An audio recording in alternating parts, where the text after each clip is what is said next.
أعزائي مشاهدين ملعب الفزلوكة، أهلا وسهلا بكم. لا صوت يعلو فوق صوت الأهلي وجمهور الأهلي. الأهلي ملك إفريقيا، وما اكتفاش بكده، الأهلي بيقول للعالم كله إنه بطل كاس إفريقيا وآسيا والمحيط الهادي. الأهلي بطل نصف الكون. اتقالك يا أهلي يا ويلك من الهلال ويا ويلك من الاتحاد، اتقالك يا ويلك من العناوي، بس الأهلي بيرد عليهم في الملعب وبيقول لهم وينكم لا أراكم. مهما تكون القيمة التسويقية ليكم أعلى بمراحل من الأهلي، تشتري أغلى اللاعبين، تجيبوا بنزيما، تجيبوا سفيان، قفشة هيفضل بيخلص الكلام. الأهلي النادي الوحيد القادر إنه في شهر يخسر بطولة وفي نفس الشهر يجيب بطولتين. النادي الأهلي امبارح كلنا شفنا عمل ملحمة أمام العين الإماراتي بثلاثية إمام وسام، قفشة اللي بيخلص الكلام. النادي الأهلي الوحيد القادر إنه يكسب أي فريق عربي أو إفريقي. النادي الأهلي الوحيد اللي بيمتلك أكتر من جيل ذهبي بيحطم بيه الأرقام وبيجسد البطولات. تقول لي إنك أكبر قلعة رياضية بالكلام، أقول لك ماشي، بس النادي الأهلي بيرد بالأفعال. في ملعب الفزلوكة النهاردة هيتغنى بالنادي الأهلي ومنظومة النادي الأهلي. في ملعب الفزلوكة النهاردة مش هتطلع كرتنا الصفراء والحمراء احتفالا بالنادي الأهلي، ولأن كمان ضيفنا النهاردة مدافع ومن أشرس المدافعين اللي كانوا بيلعبوا في النادي الأهلي، مدفعجي من الدرجة الأولى، نجم من التسعينات. بس الأول قبل ما أقول لكم مين هو ضيفنا هنروح فاصل وهنرجع، هيكون معنا تقرير هيعرفنا مين هو ضيفنا النهارده. نجم النادي الأهلي السابق ومدفعجي الكرة المصرية ومنافس روبرتو كارلوس على أقوى التسديدات، حكاية مدافع عظيم في الكرة المصرية. بدأ أبو الدهب مشواره الكروي في ناشئين نادي الزمالك، وتدرج في المراحل العمرية المختلفة بالقطاع، وفجأة وبدون أي مقدمات فرط نادي الزمالك في أبو الدهب ليقرر بعدها الانتقال إلى فريق المريخ، ونجح في خطف الأنظار بشدة، مما دفع النادي الأهلي للتعاقد مع اللاعب لمدة 5 سنوات. وبالفعل أبو الدهب ما كدبش خبر، وقدم أوراق اعتماده مع الشياطين الحمر في مركز الليبرو، وأصبح أفضل ليبرو في مصر. فاز أبو الدهب مع النادي الأهلي بالعديد من البطولات، أبرزها الفوز بالدوري 4 مرات و3 بطولات عربية وكاس مصر. تميز أبو الدهب بتسديداته القوية والمميزة اللي كانت شبه المدافع في شباك الخصوم، مما جعل الجمهور يطلق عليه مدفعجي الكرة المصرية ووزير الدفاع والقاطرة البشرية. ثم رحل أبو الدهب عن النادي الأهلي وانضم لفريق ترول النمساوي مقابل 400,000 جنيه، وسط حزن كبير من جماهير الشياطين الحمر على رحيل اللاعب. ونجح أبو الدهب في تقديم مباريات قوية مع الفريق النمساوي. وبسبب تسديدات أبو الدهب القوية أرسل نادي ترول للفيفا إن في لاعب تسديداته خرافية موجود في الفريق، وبالفعل الفيفا بعت وفد وخلى أبو الدهب يسدد 3 تسديدات، وده جعل مندوب الاتحاد الدولي وقتها يقول إن تصويبات أبو الدهب أقوى من روبرتو كارلوس نجم المنتخب البرازيلي. وبعد رحلة ترول النمساوي رجع أبو الدهب للدوري المصري عن طريق بوابة النادي المصري لحد ما اعتزل عام 2006 في صفوف نادي بلدية المحلة، لتنتهي مسيرة مدافع عظيم ومدفعجي داخل الملاعب المصرية. محمود أبو الدهب هو ضيف برنامج ملعب الفزلوكة ليتحدث عن آخر المستجدات في الكرة المصرية، وخصوصا عن مباراة الأهلي ضد الزمالك في السوبر، ومباراة الأهلي والعين الإماراتي في كاس الانتركونتيننتال.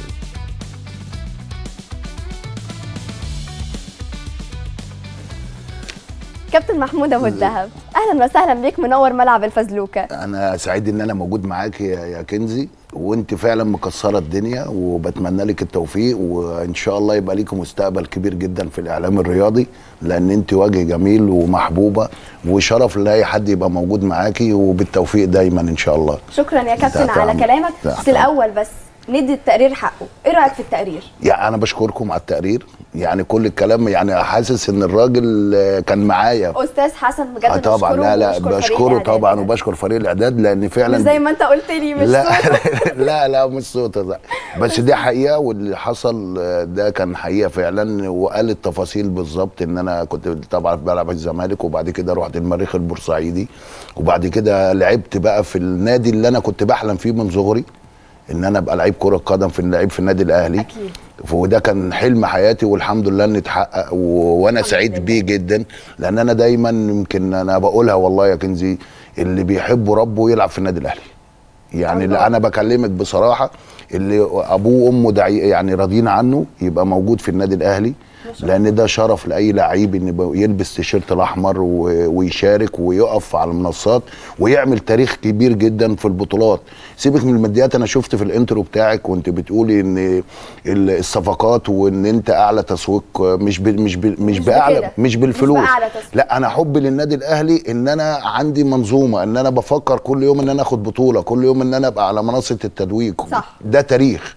لان انا لما بطل كوره بحكي لاولادي، وانا كنت بلعب كوره فحصلت على كذا وكذا وكذا وكذا، فده اللي باقي وده الشرف اللي موجود. وده يمكن تيشيرت النادي الاهلي شرف ما بعده شرف طبعا. الله على كلامك ده بجد الله. دي حقيقه. لا احنا بنحب النادي الاهلي وما بلتفتش لاي حد. وعايز اقول لك من خلال برنامجك، انا بحب النادي الاهلي لان انا اتولدت اهلاوي. انا لا ليا دعوه لحد هيقول لي انت بتعمل ايه او ما بتعملش ايه او اهلاوي انا والفخر ليا. لكن لما بنشوف حاجه اكيد لازم نقولها لان بيبقى في مصداقيه. فطبعا انا اهلي وشرف ليا ان انا لبست في يوم من الايام تيشيرت النادي الاهلي. ولما بيتكتب محمود ابو الدهب نجم النادي الاهلي، دي حاجه شرف ما بعده شرف يعني. ما شاء الله ما شاء الله. الحمد لله.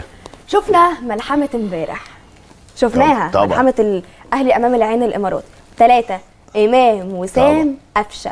طبعا. شفت المباراه ازاي؟ اللي كولر اصلا نزل التشكيل ب 4-3-3. ايه رايك في المباراه؟ لا خليني اقول لك في البدايه يا كنزي ان الاهلي بيحدث التاريخ، ان الاهلي كل يوم بيكتب تاريخ، كل يوم بيكتب بطوله جديده بتتحط لرصيده. النهارده النادي الاهلي اي بطوله بيخش عليها او بيخش فيها بياخدها، ودي حاجه كبيره جدا. لا الملحمه امبارح، انا عايز اقول لك على حاجه، انا بشكر الجماهير الكبيره الوفيه، جماهير النادي الاهلي، ده العامل رقم 1 طبعا. ان انت يبقى مالي الاستاد بالشكل ده. انا عايز اقول لك على حاجه، ودي من العوامل اللي ساعدت على الفوز والنجاح امبارح، ان انت تكسب بالمكسب الكبير ده. الروح والجمهور اللي كان مالي وعايز ابعت، وانا بقول لك عايز ابعت رساله بس للكابتن عبد الله الكعبي. أيوة. انا بحبه جدا، لكن انا عايز اقول له انت شفت النادي الاهلي؟ اه هو النادي الاهلي بيرد في الملعب، صح. مش بالكلام. النادي الاهلي لما بيخش بطوله ما تراهنش على النادي الاهلي، اوعى تراهن على النادي الاهلي لانك هتخسر. كلام كابتن محمود لا ابو مع احترام، الدهب. انا بحبه جدا الشيخ الكابتن عبد الله الكعبي، حد محترم بس يا ويلك من الاهلي، بس لازم يا ويلك. طبعا. لا يا ويلك، لا انت يا ويلك، هو المفروض كان يقول لك يا ويلك من يا ويلك. هو قال لك يا ويلك من العناوي. ايوه ما لا، فالاهلي اثبت لهم اللي هو يا ويلك من الاهلي. لا انت يا ويلك من الاهلي، وده اللي انت شفته مش 1 ولا 2، لا احذر من ده غضب 3. الاهلي. فاحذر، لان الحاجات دي على فكره بتدي دفعه قويه كبيره جدا للعيبه. اللعيب لما بيشوفها، انا هحكي لك موقف والله يا كنزي. احنا كنا بنلعب ماتش فيصل مع الاسماعيلي في اسكندريه، ايام اول سنه ليا في النادي الاهلي. ايوه طلع الذكريات. لا انا شفت حاجه، الاسماعيلي هنكسب وهنقهر الاهلي وهنعمل وهنسوي. الحاجات دي بتستفز الاهلي، الحاجات دي بتستفز بس طب انتوا كلاعيبه احساسكم ايه؟ يعني لما بتسمعوا الكلام ده ايه الروح اللي بتبقى عندكم؟ بنتمنى الماتش يتلعب دلوقتي، احنا بنستعجل المباراه، عايزين المباراه تتلعب. والله دي حقيقه، وان انت بتستعجلي ان الماتش يبقى الوقتي مش بعد 2 أو 3 فبتنزي بترد في الملعب. هو ده النادي الاهلي، واجيال بتسلم اجيال على فكره طبعا. فانا بس بقول للاستاذ عبد الله او الكابتن عبد الله الكعبي، انا بقول له انت عملت فيديو امبارح جامد جدا وروحك رياضيه، وانا بشكرك على الله. ما هم كلهم بعد ماتشات الاهلي لان في النهايه كنزي دي كره قدم اكيد، دي مباراه 90 دقيقه لكن النادي الاهلي عمل كل حاجه فيها امبارح. بحيي مستر كولر امبارح احترم فرقه العين بشكل كبير جدا. صح. قدر يوقف مفاتيح اللعب بتاعه العين، قدرنا ان احنا نضغط من اول دقيقه، ان احنا في اصرار وتصميم ان احنا نكسب، وده اللي شفناه عند بعض اللاعبين، مش قفشه ولا امام ولا وسام ولا اي لعيب، كل اللعيبه كانت بتضغط لعب جماعي. النادي الاهلي هي دي الميزه اللي بتميزه عن كل الفرق، ان هو بيلعب جماعي، ان انت روح الفريق موجوده، روح الفانيلا الحمراء موجوده، والدافع الاقوى هو جماهير النادي الاهلي، ان تبقى موجوده وعندها ثقه في لاعبتها، ان هم كانوا خسرانين بطوله. يعني يمكن لعيبه النادي الاهلي ما بتخليش الجماهير تلحق تزعل بالظبط، فبتفرحها. وحتى لو طبعا في بطوله الاهلي خسرها بيعوض طبعا، لان انا اتقالت لي كلمه قبل كده كنزي من الكابتن طارق سليم الله يرحمه، قال لك الطبيعي ان الاهلي يكسب، الطبيعي ان الاهلي ياخد بطوله، الطبيعي ان انت تبقى كويس، لكن مش الطبيعي ان الاهلي يتهزم. وده اللي احنا بنقوله، وانا عايز اقول لاي حد بيتفرج على النادي الاهلي، اتعلموا من النادي الاهلي. النادي الاهلي مش شايف حد، شايف ان هو ياخد بطولات، ماشي في مسيرته. النهارده النادي الاهلي بقى حلم جماهير الوقت ان هي تلعب ريال مدريد.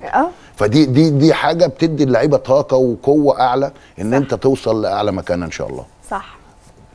طيب كابتن ابو الدهب، بما اننا بنتكلم بجد عن المباراه، عجبك اصلا اللي كولر عمله؟ يعني هقول لك بدايه من ماتش السوبر الافريقي، كلنا شفنا مستوى الاهلي في ماتش السوبر الافريقي، ما كانش كويس. واكتر حاجه بتزعل جمهور الاهلي، حتى يعني لو خسر ممكن يزعلوا شويه، لكن اللي بتزعلهم بجد ان الاهلي يكون بلا مستوى في المباراه او بيبقى اداؤه سيء.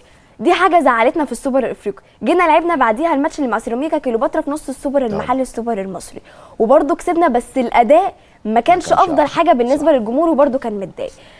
بعديها ماتش السوبر الفاينل ما بين الاهلي والزمالك، صح كده؟ طبعا. هل لو كنا خسرنا السوبر المصري قدام الزمالك ما كناش هناخد الانتركونتيننتال او هنكسب مباراه العين؟ لا، هو صعب ان انت تخسري بطولتين في اسبوع، او تتغلبي ماتشين من الزمالك ورا بعض، ماتشين ورا بعض. لكن خليني اقول لك في مباراه السوبر الافريقي، يعني لعيبه النادي الاهلي كان عندها اريحيه بشكل كبير جدا، ان انت رايح تكسب 3 و4. خلي بالك النادي الوحيد اللي ينافس النادي الاهلي هو نادي الزمالك يا كنزي، خلينا نتكلم بكل شفافيه وصراحه. هو ده حاجه اكيده طبعا لكن نادي الزمالك كان عنده دوافع اكتر، ان انت رايح برضو ايه، ان انت ما تستهنش بيا، او ان انت تديني اقل من حقي. لكن هو ده اللي احنا شفناه، شفنا المستوى كان النادي الاهلي بعيد تماما عن مستواه في المباراه دي، واثق كل الفوز ان هو يكسب. لكن خليني اقول لك بعد مباراه افريقيا خلاص انت بتنسي البطوله، انت بتفكري في اللي جاي، في اللي بعديها على طول. فاحنا نحمد ربنا ان هي جت بسرعه، اللي هي السوبر الافريقي، على اساس وتدخل الكابتن الخطيب وتدخل الكابتن محمد رمضان واعاده كولر اتعامل مع الاهلي وتدرج الوضع بسرعه. طبعا بسرعه، وده اللي احنا شفناه. ممكن يكون عنده في مباراه سيراميكا ان هو غير بعض التغييرات، ممكن كان بيريح بعض اللعيبه. ان انت ايه رايك في تشكيل الاهلي امام سيراميكا؟ لا، ما كانش فيه انسجام بشكل كبير، وده ما كانش ممكن يكون فيه. ده كان تمويه؟ لا مش تمويه، لكن انا برضو سيراميكا عملت مباراه كبيره. بص، هو يعني الجمهور اتقسم نصين، نص بيقول لك ان دلوقتي كولر ابتدى يعمل تمويه في ماتش سيراميكا علشان كان مدرب الزمالك جوميز بيتفرج على المباراه، مدرب العين كان بيتفرج على المباراه. نص تاني بيقول لك ان ده فعلا كولر كان بيجرب. خلي بالك اصل انت في مصر الاهلي والزمالك كتاب مفتوح لبعض، وعارفين مين اللي هيلعب والتشكيل والطريقه، فاكيد فالدنيا قريبه من بعض. لكن هي الميزه ان كولر عنده ثقه في كل اللعيبه اللي موجوده او بيدربها، ان انت اي حد ينزل يقدر تكسب.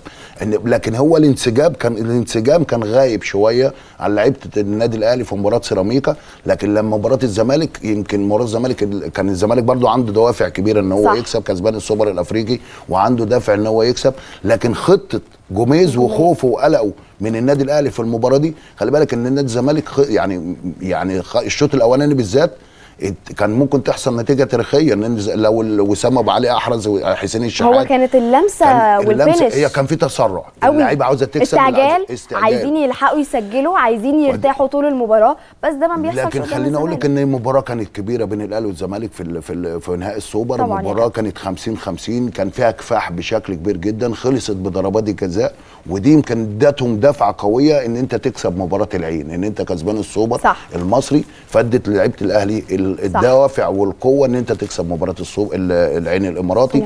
وبرده كان نفس المباراه ان انت في استفزاز. خلي بالك النادي الاهلي اقوى فرقه عربيا وافريقيا. الله. خلينا بس نتكلم، والله مش من فراغ. يعني النهارده النادي الاهلي فعلا كعبه عالي على كل الفرق العربيه والافريقيه، وده اللي موجود وده اللي بيتحمل بالبطولات والله مش كلام، وبتحمل مسؤوليه كبيره جدا للعيبه، ان انت بتفكر في اللي جاي. خلاص انا بكسب في افريقيا وبكسب في اسيا، فانا بقى اوصل للعالميه، العب بقى مانشستر سيتي واليونايتد كتير بيقول لك الاهلي مكانه في اوروبا. ما دي حقيقه. ما انت خلاص انت يعني النادي الاهلي وصل للعالميه بشكل كبير جدا. النهارده انت بتكسب العين الاماراتي، هتلاعب ماتش اللي جاي بطل امريكا الجنوبيه او الكونكاكاف بالظبط، فانت النهارده مستني تكسب عشان فبعد كده هتلعب بالبطل اوروبا، بطل اوروبا اللي هو ريال مدريد.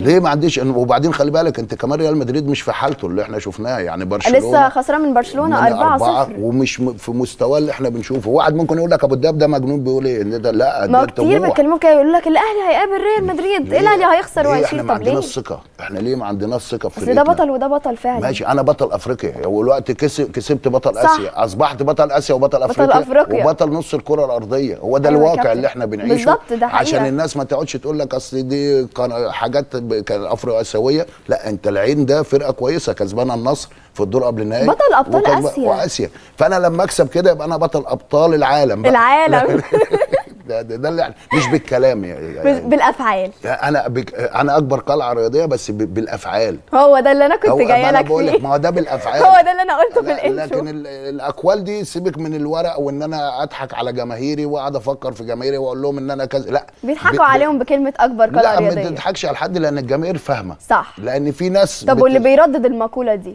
لا، هو حر ويقول اللي هو عايزه، هو كل واحد في نفسه اسد.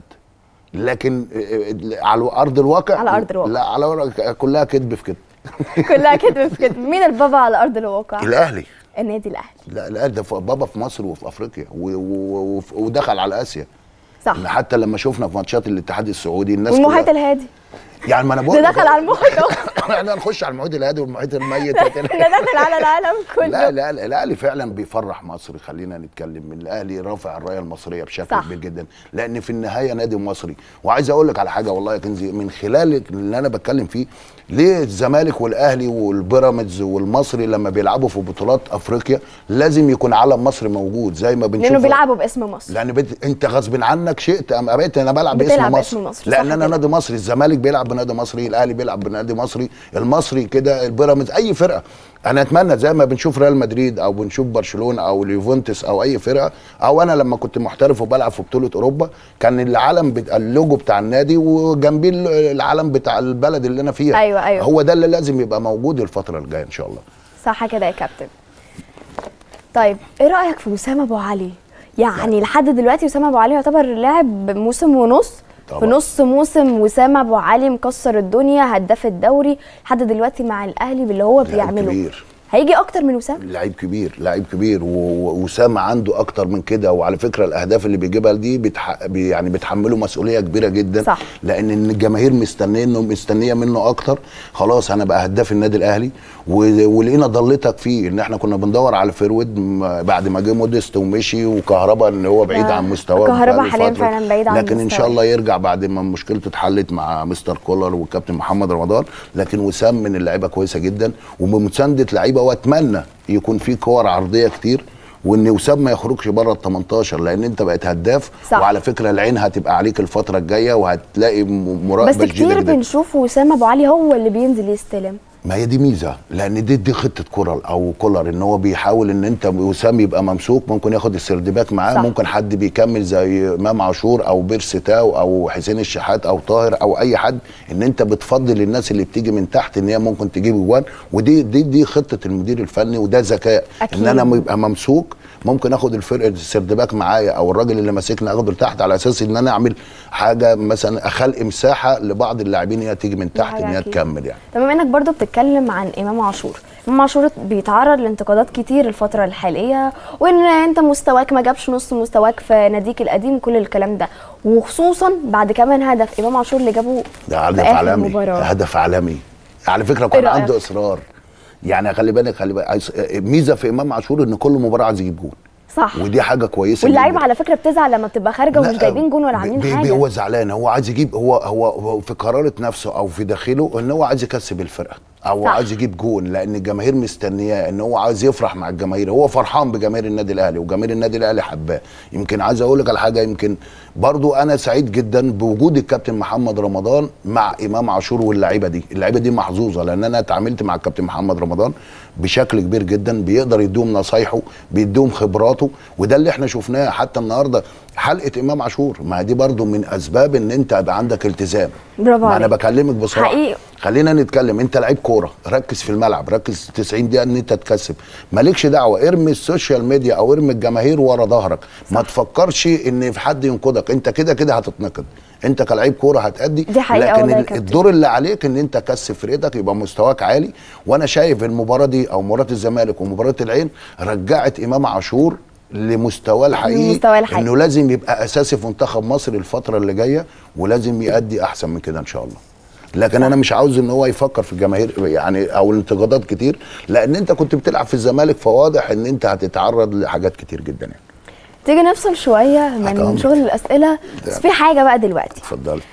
مطرب الايام دي مكسر الدنيا، زياد حقيقي عامل اغنيه للنادي الاهلي، انا هسمعها لك دلوقتي. وزياد عامل لنا فيديو يا جماعه، والاغنيه بيهديها حصر الملعب الفزلوكه ولكل جمهور ملعب الفزلوكه ولكل جمهور النادي الاهلي. معانا الاغنيه ايه رايك في الاغنيه؟ عايز اقول لك على حاجه، ثقافه اللعيب بتتغير يا كنزي من لحظه دخوله النادي الاهلي. يعني اي حد النهارده بيتغنى بالنادي الاهلي، لان صح. هو النادي الاهلي اللي موجود على الساحه المصريه في الكره الافريقيه والكره العربيه هو النادي الاهلي. وده حقيقه، على فكره احنا مش لا بنطبل ولا بنقول كلام، هو ده حقيقه وعلى ارض الواقع. النادي الاهلي خلاص بقى حتى الجماهير بقى عندها ثقه ان النادي الاهلي بيخش اي بطوله لازم ياخدها. هو ده هي في كوره كده، لكن الكرة مكسب وخساره، لكن دايما لعيبه النادي او جماهير النادي الاهلي او محبين النادي الاهلي بيبقى عندهم ثقه في لعيبه النادي الاهلي انها تاخد بطوله. الحاجه الثانيه اللعيب اللي بيمضي في النادي الاهلي اول ما بيمضي بياخد بطوله. الله. يعني انا بكلمك والله عمر الساعي دي بطوله، عمر الساعي في 20 ثانيه واخد بطولتين. في 20 ثانيه. يعني انا مثلا السوبر المصري والبطوله بتاعت امبارح، فاللعيب النهارده ثقافته بتتغير. ما في لعيبه بتقعد في انديه 10 سنين ما بتاخدش حتى كاس دوري رمضانيه. والله. فلما بيخش النادي الاهلي اول بطوله بياخدها، فدي حاجه الثقافه بتتغير. الله. الفكر عنده بيتغير، طريقه لعبه كمان بيبقى عنده روح. صح. ان هو دايما بيكسب عشان ياخد بطولات، وده اللي احنا بنشوفه وده اللي هو واقع. فاللعيب النهارده لما بيمضي، اول ما بيمضي، واي لعيب النهارده في مصر من كل الانديه المصريه بيتمنى يلبس تيشيرت النادي الاهلي. الله عليك يا كابتن. انا بكلمك والله دي حقيقه، واحنا كنا بنشوفها في انديه كتير. يعني انا مثلا من يوم مثلا بتلاقي فرق كل طموحاتها ان هي تكسب النادي الاهلي، صح، عشان يبقى بالنسبه لهم بطوله. ما بالك لما بيروح النادي الاهلي ويلبس تيشيرت النادي الاهلي في سنه، ربنا يعني الله اكبر بتاخد 3 4 بطولات كتير. فالنهارده اسمه بيتردد كتير. يعني انا بقول لك في لعيبه كتير جدا كانوا احسن مننا وكانوا احرف مننا، بطلوا ومحدش يسمع عنهم حاجه. كابتن محمود ده حقيقه فعلا، كل الكلام اللي انت بتقوله. لكن النهارده لما انت بتبطل كوره وبتعمل تاريخ لنفسك، بتاخد لك 20 30 بطوله، فبتقول انا خدت. في لعيب كان بيكسر الدنيا ويقول لك ده راح وعمل وسوى بس وما خدش بطوله، فده اكنه ما لعبش كوره كمان. هي البطوله تاريخك بيتقاس بالبطولات والانجازات اللي انت عملتها سواء مع النادي بتاعك او منتخب مصر. الحاجه الثانيه ان انت لما بتلبس تيشيرت النادي الاهلي بتلعب منتخب مصر، لان بيبقى في سبوت عليك او بيتحط عليك لود ان انت خلاص لعيب مصنف درجه اولى، ان انت لعيب محترف. لان النادي الاهلي هو اللي عاملنا كده وحببنا في كره القدم. هي خلاصه الكلام ان تيشيرت النادي الاهلي اغلى من اي حاجه. لا طبعا، وما بيتقدرش بمال. صح كده. انت ممكن تاخد ملايين. يعني عندك امام عاشور اعلى صفقه في النادي الاهلي، لكن تفكيره الوقت في ايه؟ انه كل عاوز ياخد بطولات. يعني هو خلاص خلص البطوله بتاعت امبارح، هو داخل على الدوري، داخل ان شاء الله على كاس العالم للانديه. فالتفكير عنده بطولات على طول. سؤال الجماهير طبعا، سؤال الجماهير ده بقى، بص الدنيا كلها بتساله. ايه سر اختلافك الدايم مع كابتن رضا عبد العال في الحلقات مثلا اللي بتكونوا فيها مع بعض؟ وفي ناس برضو كتير بتشوف ان كابتن رضا عبد العال اسلوبه مثير للجدل او في كلام كتير غلط بيقولوا. انت ايه رايك في الكلام ده؟ وضح للناس. بص يا كنزي، خليني اقول لك، عايز اقول لك على حاجه. كابتن رضا عبد العال ده انا بحبه جدا واخ كبير، وعلى فكره في يوم من الايام كان لابس تيشيرت النادي الاهلي. انا بحلف لك اقسم بالله اقسم بالله عمره ما كره النادي الاهلي، وبيتمنى ان النادي الاهلي يكسب على فكره. او بص بقولها على الهوا، كابتن رضا عبد العال من الشخصيات المحترمه، لكن هو في وجهه نظره هو بيحب، هو واضح ان هو بيحب عاوز يقول الحقيقه. ودي واحنا ليه احنا بنهرب من المواجهه؟ ودي على فكره حاجه ما بتزعلناش او حاجه بتضايقنا، لكن هي دي وجهه نظره وتحترم جدا. هو بس هو ما بيعجبهوش اي لعيب ولا اي مدرب اهلي او زمالك. لا هو ما هو بيتكلم على كل المدربين. هو كابتن رضا كان فنيا عالي وهو لعيب كوره، ودي حاجه احنا عارفينها. هو نفسه يشوف ان كل الفرق ان هي بتهاجم وان هي تكسب، وان النادي الاهلي ونادي الزمالك دول اكبر انديه. ما بيتكلم على بيراميدز، ما نادي بيراميدز عنده بس لا احنا بنتكلم في حته ان انت مثلا اللاعب طول المباراه بيبقى مقدم مستوى حقيقي عالمي، ويجي يديهولك صفر في التقييم. دي وجهه نظر، انا بكلمك بصراحه، دي وجهه نظره واحنا بنحترمها جدا. انا بختلف معاه او هو بيختلف معايا، لكن في النهايه النادي الاهلي ما بيتوقفش على حد وما بيتوقفش على الانتقادات يعني. خلينا هنا كنزي والنبي الله يبارك لك. انا شعور يفتح معايا. خلاص ماشي يا كابتن، خلاص انا هبقى خفيفه معاك. لا كابتن رضا فعلا، وعايز اقول لك على حاجه، والله من احسن المحللين الموجودين في الكره المصريه. كلام حلو، اسمع يا كابتن رضا كويس جدا الكلام اللي بيقوله ابو الدهب. لبس تيشيرت النادي الاهلي وكان سعيد ان هو بيلعب في النادي الاهلي. في بقى سؤال دلوقتي انا عايزه اساله لك. طبعا كلنا شفنا عقوبه كهربا وتعامل كابتن محمد رمضان مع عقوبه كهربا، في نفس الوقت شفنا برضو اللي حصل مع ثلاثي لعيبه الزمالك، شفنا اللي حصل مع دونجا، شفنا اللي حصل مع شلبي ومع مدير الكره عبد الواحد السيد. ايه رايك في تعامل اداره النادي الاهلي مع عقوبه كهربا؟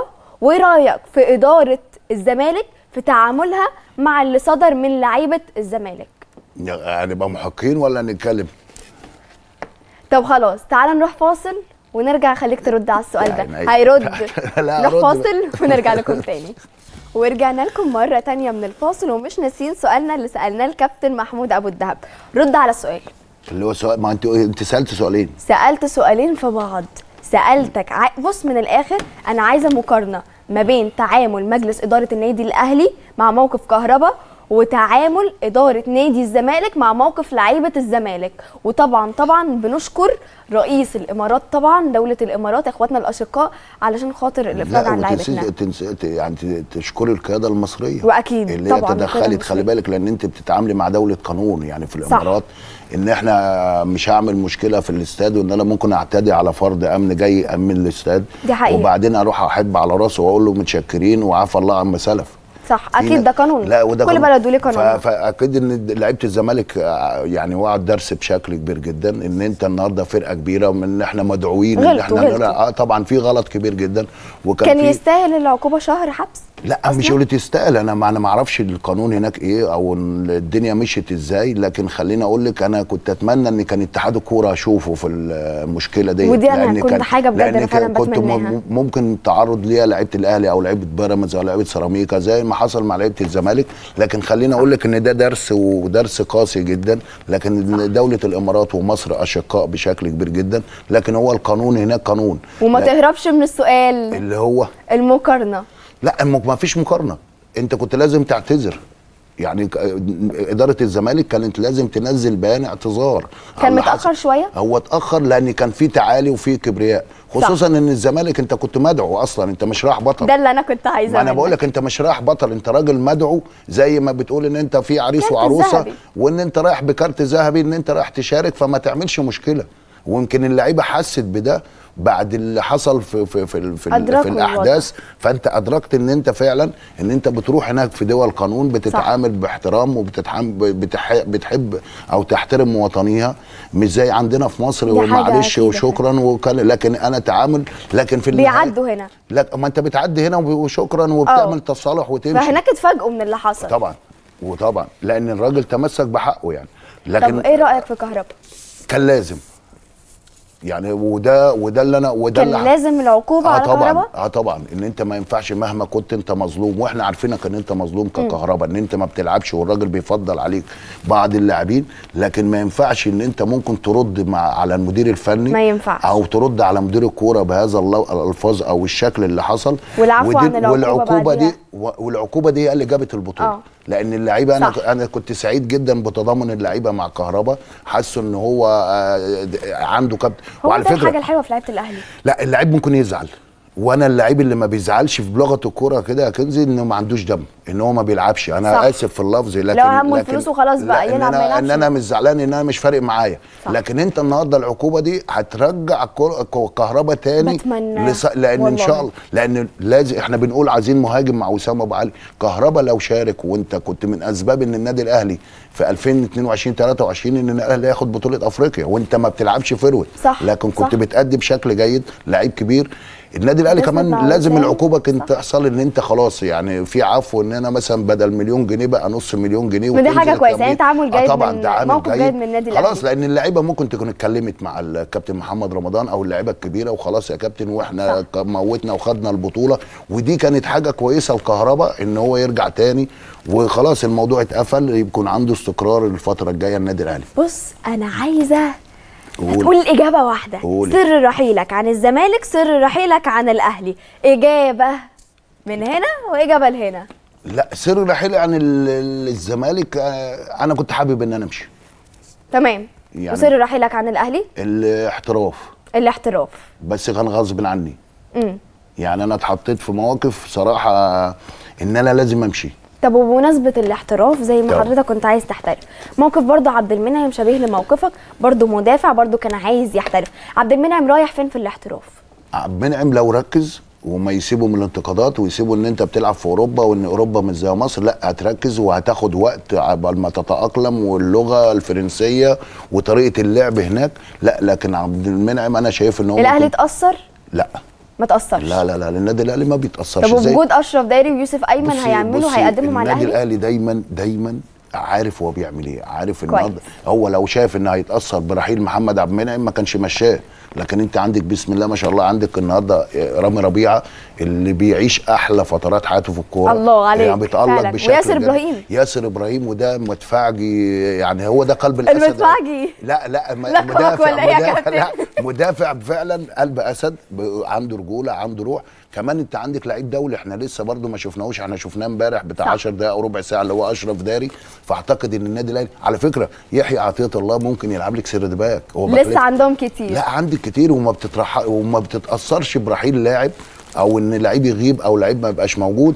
ودايما مقوله الاهلي بمن حضر هي دي فعلا دي موجوده، ان احنا الاهلي بيكسب باي حد، فما بيتاثرش. ما اعتقدش ان الاهلي بيتاثر باي لعيب. انت عارف ان ده كان اخر سؤال في الحلقه؟ لا والله يا خلصت بسرعه كده. شفت بقى؟ انا بشكرك بجد الوقت عدى. وبس في حاجه قبل ما الحلقه تخلص، بس اول حاجه بس يا جماعه، جمهور ملعب الفزلوكه، انا اتشرفت حقيقي النهارده بوجود كابتن محمود ابو الدهب ضيفي في ملعب الفزلوكه. ضيف خفيف على القلب، دي حقيقه. طلعنا منه اجابات حلوه وما هربش من الاسئله، ولو هرب شويه انا عرفت برضه اخليه يجاوب. لا وشكرا على دعمكم ليا، وبتمنى دايما ان انتوا تفضلوا في ظهري، جمهور الاهلي اللي بنكبر بيه، جمهور الكره المصريه، جمهور ملعب الفزلوكه. حقيقي شكرا لدعمكم المستمر. كابتن محمود ابو الدهب، في حاجه قبل ما هنختم؟ لا انا بامانه انا عاوز اشكرك على في حاجه ثانيه. لا في حاجه بجد قبل ما هنختم. لا اتفضلي. تعالى يا كابتن، هنختم بدي. هنختم بدي يا كابتن. دي هديه، دي جميله وانا بشكرك عليها، ودي يمكن اغلى حاجه عندي بحتفظ بيها. ما حضرتك بص، انا مش بدي دي غير لمن اوف ذا ماتش معايا في الحلقه.